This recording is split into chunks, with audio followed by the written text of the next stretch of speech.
guys, welcome back to my channel. Hope you all are doing great. So जो आज का topic है हमारा वो है common size statements. This is one of the most easiest chapter in part B of accountancy. So without any further ado, let's get into the video. So before starting up our practical questions, let us know what is common size statements. So common size statements are those in which individual figures are converted into percentages through some common base. What does it mean now? Common size statements वो statements होती हैं जिसमें हम लोग percentage में convert करते हैं figures को एक कॉमन बेस मानकर. In case of profit and loss account में हम रेवेन्यू फ्रॉम ऑपरेशंस को कॉमन बेस मानते हैं और बैलेंस शीट के केस में हम total of assets and total of liabilities को as a common base treat करते हैं, राइट? और इस स्टेटमेंट्स को हम लोग वर्टिकल एनालिसिस भी बोलते हैं. कॉमन साइज स्टेटमेंट्स ना बहुत ज्यादा इजी होते हैं बनाने और ये इंडिविजुअल आइटम्स का टोटल के कंपैरिजन में क्या रिलेशन है वो इस्टेब्लिश करते हैं. सो अब हम इसके प्रैक्टिकल क्वेश्चंस को देखते हैं. क्वेश्चन आपने पिक्चर में देख ही लिया होगा. Here is the solution of the question. So हमारे पास सबसे पहले जो हम इसका फॉर्मेट बनाते हैं कॉमन साइज स्टेटमेंट्स का, उसमें we need to mention the company name. Question में कंपनी नेम ऑक्सफोर्ड लिमिटेड था तो यहाँ पे हमने ऑक्सफोर्ड लिमिटेड लिखा. हम लोग बैलेंस शीट का क्वेश्चन कर रहे हैं तो यहाँ पे आएगा common size balance sheet.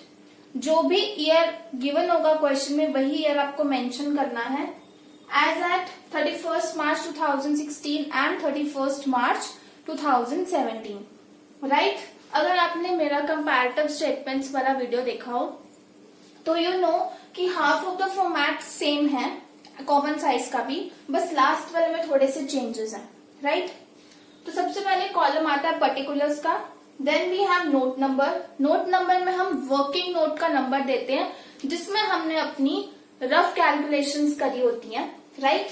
Then we have absolute amounts जो क्वेश्चन में आपको गिवन होंगी दोनों ईयर्स की. Then we have percentage amount जो हम कॉमन बेस के थ्रू कैलकुलेट करेंगे. यहाँ पर मैंने पूरा क्वेश्चन सॉल्व किया है. Now I be telling you कि कौन सी वैल्यू कैसे आपको पता चलेगी, कैसे फाइंड आउट करेंगे, राइट? तो सबसे पहले पूरा क्वेश्चन का फॉर्मेट आपको नोट इट डाउन करना है. यहाँ पे इक्विटी एंड लायबिलिटीज में शेयर होल्डर्स फंड आता है सबसे पहले. Then we have share capital. Share capital आपको 18 lakhs गिवन है दोनों ईयर्स की. इस क्वेश्चन में हमने जीरो नहीं लगाया, ऊपर एक ही बार लिख दिया रुपीज इन लाख. मीन्स कि जो रुपीज होंगे इस क्वेश्चन में वो लैक्स के अकॉर्डिंग मेंशन है, राइट? तो यहाँ पे 18 means 18 lakh. Is it clear?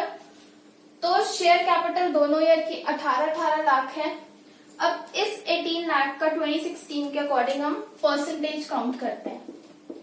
First working note, जो भी वर्किंग नोट में जोन से भी कैलकुलेशन करोगे you need to mention working note number over here, right? तो इसका टोटल कितना है 40 लाख, इसका टोटल है 45 लाख. क्लियर? तो अब हम इसको कॉमन बेस के थ्रू कैलकुलेट करना है. मैंने पहले ही क्लियर किया था डेफिनेशन में कि परसेंटेज जब कॉमन साइज में निकलेगी तो वो एक कॉमन बेस के थ्रू निकलेगी. बैलेंस शीट के क्वेश्चन में total of liabilities and total of assets आपका कॉमन बेस है, ठीक है? 18 divided by common base 40 into 100. तो यहां से निकलेगी पहली परसेंटेज जो कि है 45%, right? Same in case of 2017. 18 divided by common base 45 into 100 percentages 40%. 45 and 40%. Same in case of reserve and surplus 4 lakh and 5,40,000 को भी आप इसका कॉमन बेस 40 है एंड इनका कॉमन बेस है 45 को कैलकुलेट करके you will get 10% and 12% respectively. तो अब हम एसेट्स पे आते हैं. बाकी के फिगर्स भी सेम वे में कैलकुलेट करेंगे. जब वर्किंग नोट में कैलकुलेशंस करोगे तो उसका नंबर नोट नंबर में मेंशन जरूर करना. फाइन. तो एसेट्स की कैलकुलेशन भी सेम है.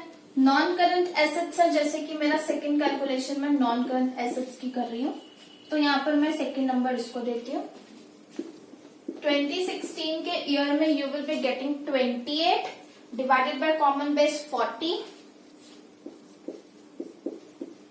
into 100. So you will be getting percentage as 70%. Same in case of 2017. 30.60 divided by common base 45 into 100 getting 68% as our answer. इन दोनों के टोटल सेम ही रहते हैं. आपको पता है total of assets is equals to total of liabilities in case of balance sheet. तो इस question को आपको ऐसे ही सॉल्व करना है, परसेंटेजेस निकाल कर दिखानी है in case of common size balance sheet.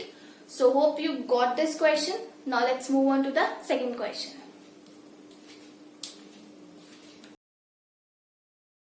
So you might have seen the question in the picture.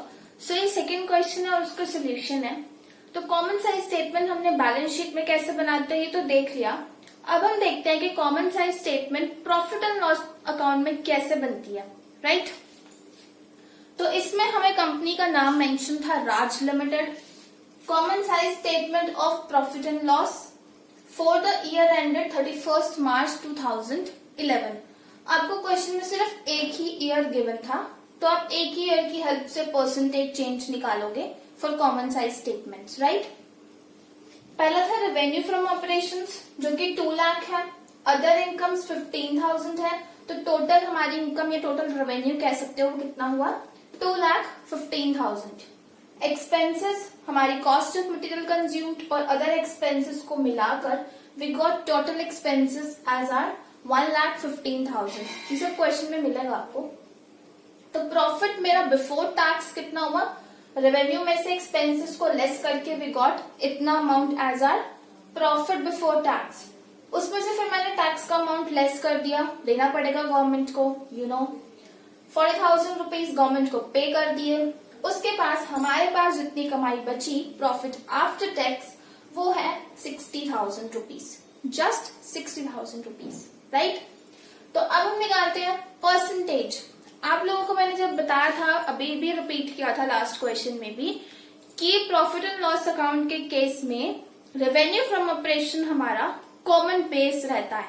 Right तो वही करेंगे हम लोग. कॉमन बेस क्या है हमारा, रेवेन्यू फ्रॉम ऑपरेशन. तो working note number 1 I will show you.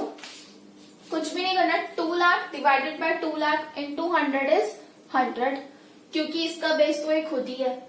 Now working note number 1 में हम लोग अदर इनकम्स का कैलकुलेशन परफॉर्म कर रहे हैं जो कि है 15,000 डिवाइडेड बाय, अब इसमें गलती मत करना, टोटल रेवेन्यू नहीं लेना है, सिर्फ रेवेन्यू फ्रॉम ऑपरेशंस को लेना है. Right that is 2 lakh into 100 that is 7.5%. ठीक है. Then 2,15,000 divided by 2 lakh into 100 is 107.5. 107.5. Then ऐसे ही expenses, cost, other expenses, total expenses, इन सबकी परसेंटेज को आप कॉमन बेस 2 लाख लेके कैलकुलेट करोगे और आपकी परसेंटेज अमाउंट यहाँ पर रिफ्लेक्ट होती रहेगी आपके आंसर में. तो this is so easy questions to do. Common size इतना बहुत ज्यादा टिपिकल चैप्टर नहीं है, बहुत इजी गोइंग चैप्टर है. तो ये हमारा यहाँ पे सेकेंड क्वेश्चन भी फिनिश होता है.